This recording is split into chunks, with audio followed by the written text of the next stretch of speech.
पंडित जी, आज हम लोगों को आप ये बताइए कि सबसे पहले तीज व्रत किसने शुरू की थी? आप लोग शांति से बैठिए, हम बताते हैं, ध्यान से सुनिएगा। शादी शिव जी से करने को ठान लिए थे, शादी शिव जी से करने को ठान लिए थे। सबसे पहले तीज व्रत पार्वती किए थे, सबसे पहले तीज व्रत पार्वती किए थे।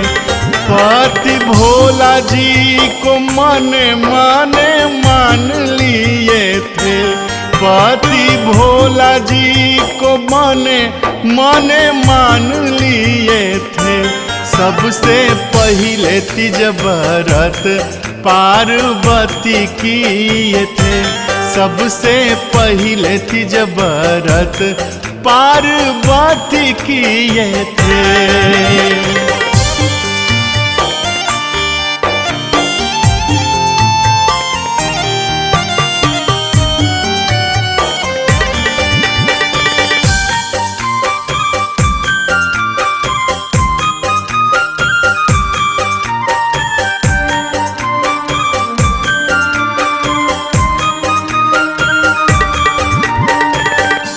पार्वती जी शंकर भगवान को पाने के लिए कितने दिन तपस्या की होंगी? शिव के दर्शन को पार्वती गई थी तरस, शिव के दर्शन को पार्वती गई थी तरस। पार्वती जी तपस्या किए बरसों बरस, पार्वती जी तपस्या किए बरसों बरस।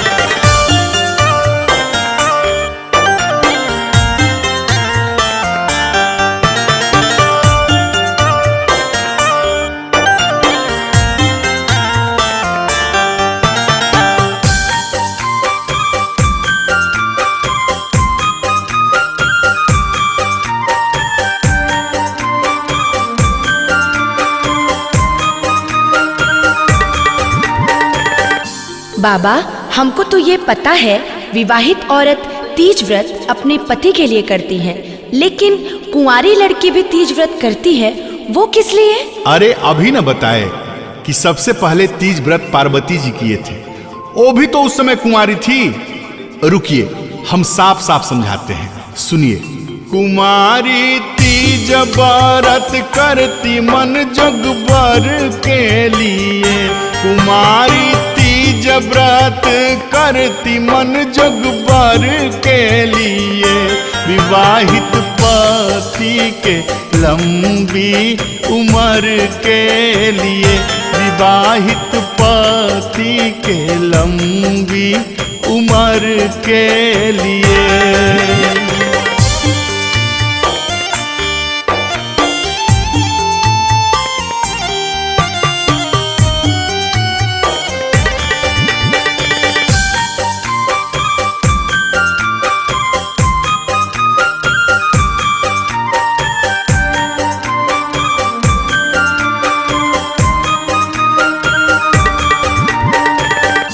बाबा, हमको ये बताइए कि पूजा के सभी सामग्री तो चढ़ाते ही हैं, लेकिन विशेष रूप से ऐसा क्या चढ़ावें ताकि शंकर जी और पार्वती जी दोनों खुश हो जाएं? अच्छा ये बात है, अभी बताते हैं। गौरा जी को हरी साड़ी, हरी चूड़ी, टिकुली सिंदूर।